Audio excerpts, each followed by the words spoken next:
여러분, 만약 평생 헌신했던 자식이 여러분을 요양원에 보내려 한다면 어떻게 하시겠습니까?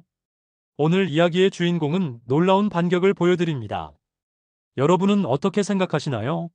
끝까지 보시고 댓글로 의견 남겨주세요. 그럼 시작하기 전에 항상 건강하시고 구독과 좋아요 부탁드립니다. 아버지를 언제까지 모셔야 돼? 며느리의 차가운 목소리가 안방에서 흘러나왔습니다. 거실 소파에 누워있던 70세 이철수 씨의 심장이 쿵 떨어졌습니다. 집이 아버지 명이라 어쩔 수 없잖아. 아들 민호의 대답이 이어졌습니다. 철수 씨는 숨을 죽이고 귀를 기울였습니다. 평생 키우고 사랑했던 아들이 며느리와 함께 자신에 대해 이런 대화를 나누고 있다니. 철수 씨의 손이 떨리기 시작했습니다. 가슴 깊은 곳에서 차가운 기운이 올라왔습니다. 이게 현실인가 싶었습니다. 평생 가족을 위해 살아온 자신이 이제는 짐이 되어버린 걸까요? 그날 밤 철수 씨는 한잠도 이루지 못했습니다. 천장을 바라보며 지난 세월을 떠올렸습니다. 아들을 위해 새벽부터 밤늦게까지 일했던 날들이 주마등처럼 스쳐갔습니다. 철수 씨는 전직 버스 기사였습니다. 30년 동안 서울 시내를 누비며 시민들을 안전하게 모셨습니다. 단 한 번의 사고도 없었습니다.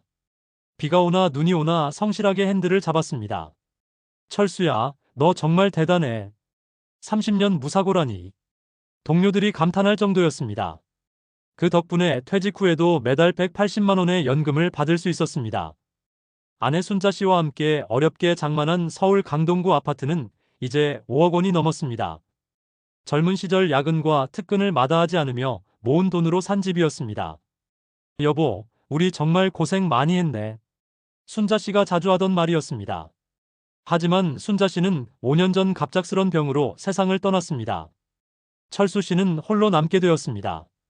외로움이 밀려올 때마다 철수 씨는 아내와 함께 찍은 사진을 바라보곤 했습니다. 그때 아들 민호가 다가왔습니다. 아버지, 저희랑 같이 사세요. 혼자 계시면 위험해요. 효심이라고 생각했습니다. 43살이 된 아들이 아버지를 걱정하는 마음이 고마웠습니다. 철수 씨는 흔쾌히 동의했습니다. 아들 민호와 며느리 선영, 그리고 초등학생 손녀 수빈이와 함께 살게 되었습니다. 선영 씨는 40살로 평소에는 예의 바르게 대했습니다. 처음 몇 달은 정말 화목했습니다. 저녁이면 온 가족이 둘러앉아 함께 식사를 했습니다. 손녀 수빈이가 할아버지하며 안기면 철수 씨의 마음은 따뜻해졌습니다. 할아버지, 오늘 학교에서 상 받았어요. 우리 수빈이 정말 똑똑하구나. 철수 씨는 손녀를 무릎에 앉히고 책을 읽어주곤 했습니다. 이런 평화로운 일상이 계속될 줄 알았습니다. 하지만 서서히 분위기가 달라지기 시작했습니다. 선영 씨의 눈빛이 예전 같지 않았습니다. 철수 씨가 TV 리모컨을 만지면 은근히 짜증을 내는 것 같았습니다. 어느 날 선영 씨가 친구와 통화하는 소리가 들렸습니다. 친구들이 뭐래? 시아버지랑 산다고 하니까 다 놀라더라. 철수 씨의 가슴이 뜨끔했습니다. 자신의 존재가 며느리에게 부담이 되고 있다는 걸 느꼈습니다. 그때부터 철수 씨는 조심스러워지기 시작했습니다. 어느 날 밤 거실에서 잠들려던 철수 씨는 안방에서 흘러나오는 대화를 듣게 되었습니다. 여보, 언제까지 이렇게 살 거야?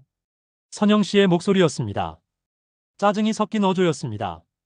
그러게 말이야.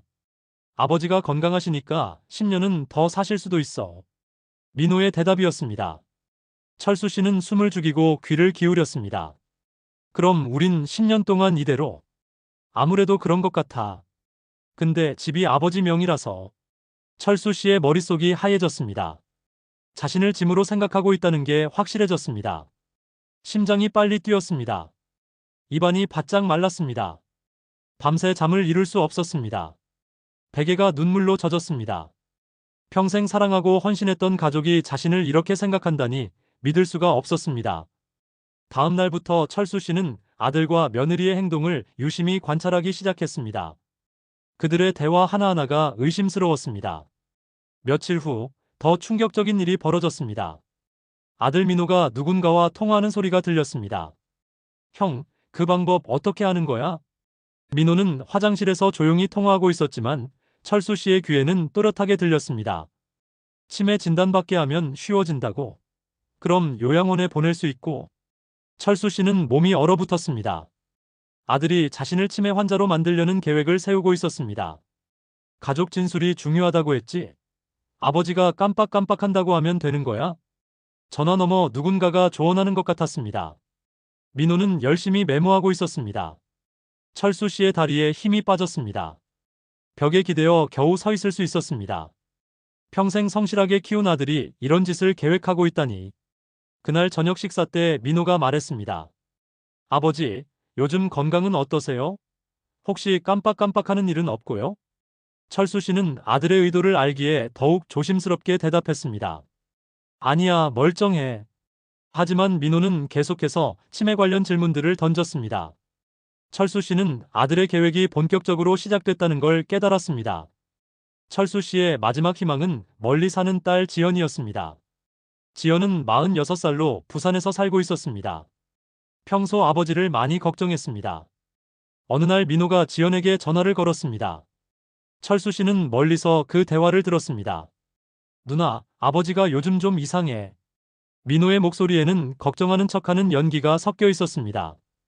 깜빡깜빡하시고 성격도 많이 변하셨어. 어제는 같은 말을 몇 번이나 반복하시더라고. 거짓말이었습니다. 철수 씨는 아무런 문제가 없었습니다. 하지만 민호는 계속해서 거짓 증언을 늘어놓았습니다. 전화 너머 지연의 목소리가 들렸습니다. 그래? 그럼 병원에 한번 모시고 가봐야겠네. 철수 씨는 절망했습니다. 믿었던 딸마저 아들의 거짓말에 속아 넘어가고 있었습니다. 더 이상 의지할 사람이 없다는 걸 깨달았습니다. 그날 밤 철수 씨는 결심했습니다. 가만히 당하고만 있을 순 없었습니다.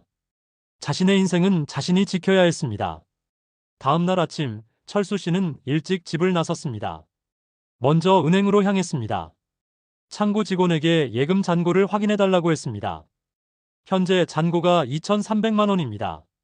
생각보다 많지 않았지만 당분간은 충분했습니다.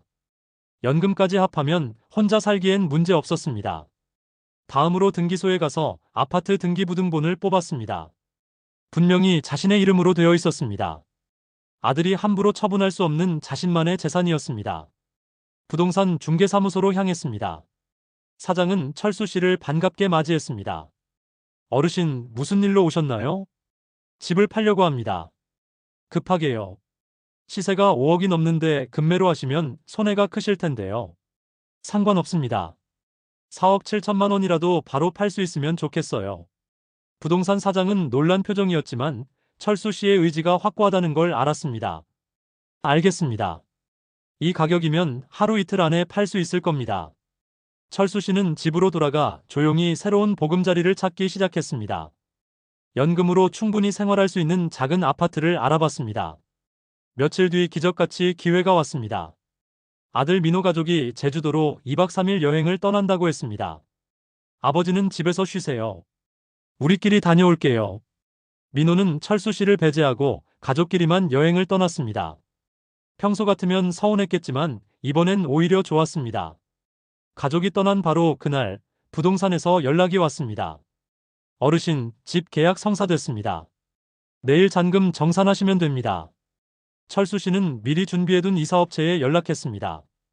그동안 비밀리에 계약한 새 아파트로 짐을 옮겼습니다. 새 집은 강동구에서 멀지 않은 곳이었습니다. 20평짜리 작은 아파트였지만 혼자 살기엔 충분했습니다. 무엇보다 온전히 자신만의 공간이었습니다. 이사를 마치고 철수 씨는 깊게 숨을 쉬었습니다. 오랜만에 느끼는 자유로움이었습니다.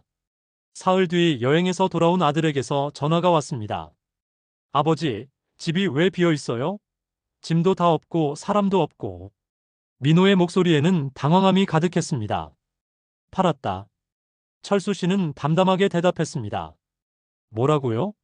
집을 팔았다고요? 내 집이니까 내가 결정한 거다. 아버지, 왜 상의도 없이 그런 일을. 상의? 너희들이 나를 치매 환자로 만들어서 요양원에 보낼 때는 내 의견을 물어봤더냐? 민호는 할 말을 잃었습니다. 자신들의 계획이 들통났다는 걸 깨달았습니다. 아버지, 오해세요. 우리는 그런 생각 없었어요. 오해가 아니야. 다 들었다. 철수 씨의 목소리는 차가웠습니다. 제발 다시 같이 살아요. 우리가 잘못했어요. 너희가 나를 요양원에 보낼 생각을 했을 때 내가 갈 곳을 생각했더냐? 이제 와서 같이 살자고. 민호는 울먹이는 목소리로 애원했지만 철수 씨의 마음은 이미 돌아서 있었습니다. 그 후 민호는 회사에서도 소문이 났습니다. 아버지를 배신한 불효자라는 이야기가 돌았습니다. 승진 기회도 날아갔습니다. 며느리 선영 씨는 친정에서 더 심한 구박을 받았습니다. 시아버지를 내쫓은 며느리라는 소문이 퍼진 것입니다. 반면 철수 씨는 새 아파트에서 평화로운 일상을 되찾았습니다. 집값으로 받은 돈을 은행에 예치했습니다. 이자와 연금을 합치면 넉넉하게 생활할 수 있었습니다. 아침에는 근처 공원을 산책하고 오후에는 도서관에서 책을 읽었습니다. 저녁이면 혼자서 좋아하는 TV 프로그램을 마음껏 볼 수 있었습니다. 가끔 옛 동네 버스 기사 동료들과 만나 차 한잔하며 이야기를 나누었습니다. 철수야, 잘했어. 자식이라고 해서 무조건 참을 필요는 없지. 동료들은 철수 씨의 선택을 지지했습니다. 몇 달이 지나자 아들 민호가 다시 연락했습니다. 이번에는 정말로 뉘우치는 마음이 담긴 목소리였습니다. 아버지, 정말 죄송해요. 우리가 너무 잘못했어요. 이제 와서 후회해도 늦었다. 아버지, 제발 한 번만 용서해 주세요. 철수 씨는 잠시 생각했습니다. 하지만 마음은 이미 정해져 있었습니다. 용서는 할 수 있어. 하지만 다시 함께 살 생각은 없다. 철수 씨는 자신만의 새로운 인생을 시작했습니다. 나이 70에도 당당하게 자립할 수 있다는 걸 보여줬습니다. 며느리 선영 씨는 새 아파트를 구하느라 고생했습니다. 전세금도 부족했고 월세도 부담스러웠습니다. 그제서야 시아버지가 얼마나 큰 도움이 되었는지 깨달았습니다. 손녀 수빈이는 할아버지를 그리워했습니다. 할아버지는 언제 다시 와요? 하지만 철수 씨는 손녀를 만나는 것도 거절했습니다. 다시 정에 이끌려 같은 실수를 반복할까봐 두려웠기 때문입니다. 시간이 흐르면서 철수 씨는 새로운 관계들을 만들어갔습니다. 같은 아파트 어르신들과 친해져서 함께 등산도 다니고 여행도 다녔습니다. 가끔 아내 순자 씨가 생각났습니다. 천국에서 지켜보고 있다면 자신의 선택을 지지해줄 것 같았습니다. 여보, 나 이제 누구한테도 의지하지 않고 혼자 잘 살고 있어. 철수 씨는 아내의 사진에 대고 혼잣말을 했습니다. 1년이 지나자 아들 민호의 연락도 뜸해졌습니다. 아마도 새 삶에 적응하느라 바쁠 것입니다. 철수 씨도 마찬가지였습니다. 어느 날 철수 씨는 우연히 옛집 앞을 지나게 되었습니다. 새 주인이 베란다에 빨래를 널고 있었습니다. 아이들 웃음소리가 들렸습니다. 잠시 가슴이 아팠지만 후회는 없었습니다. 자신의 선택이 옳았다고 확신했습니다. 그날 저녁 철수 씨는 일기를 써봤습니다. 오늘로 새 집에 산 지 정확히 1년이 되었다. 처음엔 외롭고 서운했지만 이제는 이 생활이 좋다. 누구 눈치 보지 않고 내 마음대로 살 수 있어서 행복하다.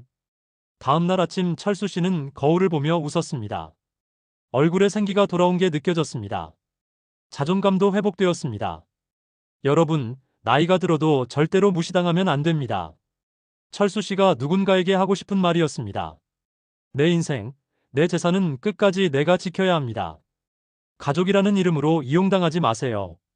철수 씨의 이야기는 많은 사람들에게 용기를 줄 것입니다. 나이가 들어도 당당하게 살 수 있다는 희망을 보여준 것입니다. 며느리 선영 씨와 아들 민호는 이 일을 통해 큰 깨달음을 얻었을 것입니다. 가족의 소중함과 부모님에 대한 감사함을 뒤늦게 깨달았겠지만 이미 늦었습니다. 철수 씨는 이제 진정한 자유를 만끽하며 살아가고 있습니다. 아무도 자신을 짐으로 여기지 않는 곳에서 당당하게 살아가고 있습니다. 끝까지 시청해주셔서 감사합니다. 구독과 좋아요는 영상 제작에 큰 도움이 됩니다.